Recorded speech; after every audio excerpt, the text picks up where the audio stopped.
It all began not with a prophecy, not with a seance, but with an old wooden box, dusty, unmarked, tucked away in an attic at Virginia Beach, the very city where Edgar Cayce, the sleeping prophet, lived most of his life.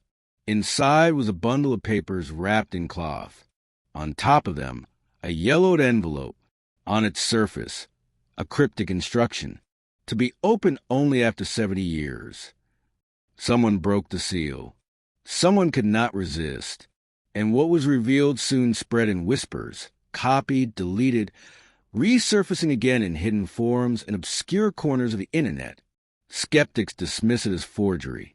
But those who knew Cayce's tone, his calm certainty when speaking of matters far beyond ordinary life, insist this is authentic, a forbidden interview, recorded just months before his death in 1944. It was not with a journalist, not with a scientist, but with someone who knew which questions to ask and was not afraid to hear answers that could shatter reality. What follows is not just mysticism. It is a map, a guide, the 7 levels of existence after death, a description of how the soul awakens, learns, remembers, and why some truths were never meant for the masses.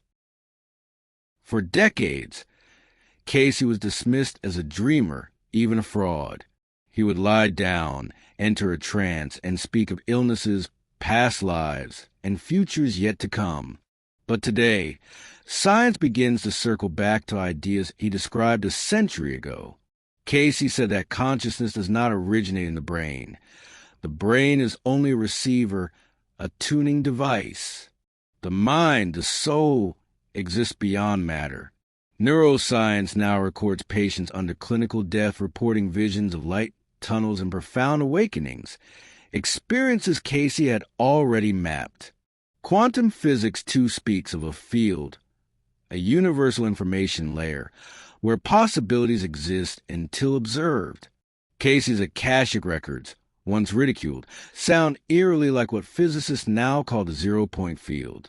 He described the first level after death as a foggy awakening, a dream where the soul struggles to understand what has happened. Modern near-death research confirms. Many report confusion, floating sensations, and a search for light. Mysticism and science may use different words, but they seem to circle the same truth.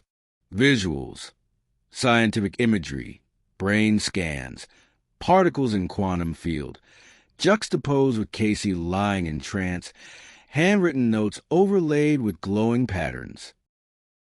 The second level, Cayce said, is called reflection.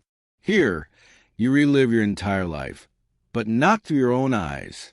You feel the sting of every wound you caused, the warmth of every kindness you offered. It is not judgment by God. It is judgment by empathy. Modern neuroscience tells us of mirror neurons, cells that allow us to feel another's pain as our own. Could this biological wiring be the earthly shadow of what Cayce described? He warned, this level is both the most painful and the most transformative. For here, the soul either finds repentance or sinks into oblivion. Imagine reliving not your deeds, but their consequences in the hearts of others. This, Cayce said, is how the soul begins to awaken.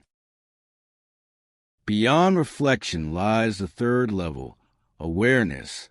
Here, souls meet guides, beings of light who transmit knowledge not with words, but with images and energy. From here, Cayce himself claimed he received his visions.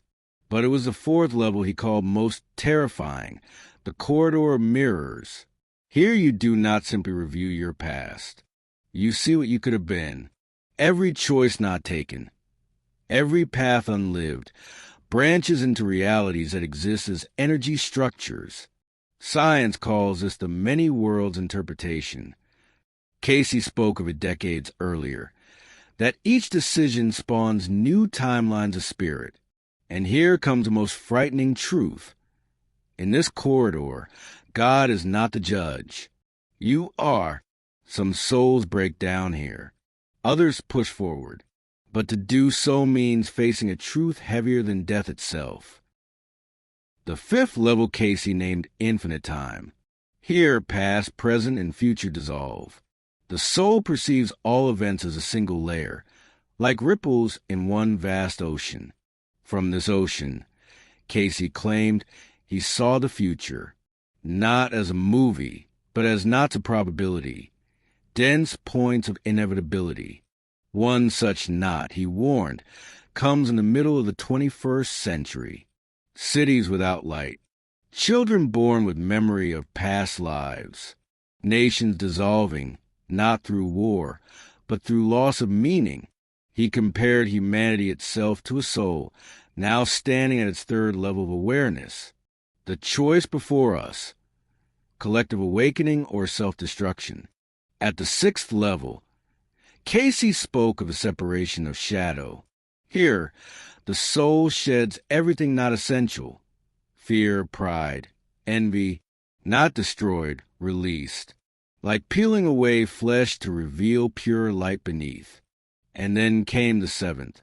Here the transcript breaks. A long pause, then only one sentence in shaky ink. I cannot speak of it. I am not allowed. Some believe the seventh level is liberation, exit from the cycle. Others believe Cayce glimpsed something that could drive the unprepared insane. He compared it only with a door that opens only when you no longer desire to enter. Beyond it, silence. And in that silence, everything. After this, Cayce warned the traps of the future. Not technology, not war, but forgetfulness. Civilizations before us, Atlantis, Sumer, ancient Egypt, all knew the seven levels, but chose to forget. He said the new humanity will emerge. People remembering past lives, sensing others' pain as their own, glimpsing events before they occur. But 3 trials await them. First, ridicule. Second, isolation under the guise of care and science. Third, temptation. Power, wealth, recognition in exchange for spirit. Only those who realize they are not body, not profession, but light will endure. The transcript ends with a trembling note. If you are reading this, you have already heard the call. Knowledge changes you forever. And a final warning. The future is not written. It is built in every choice, every moment.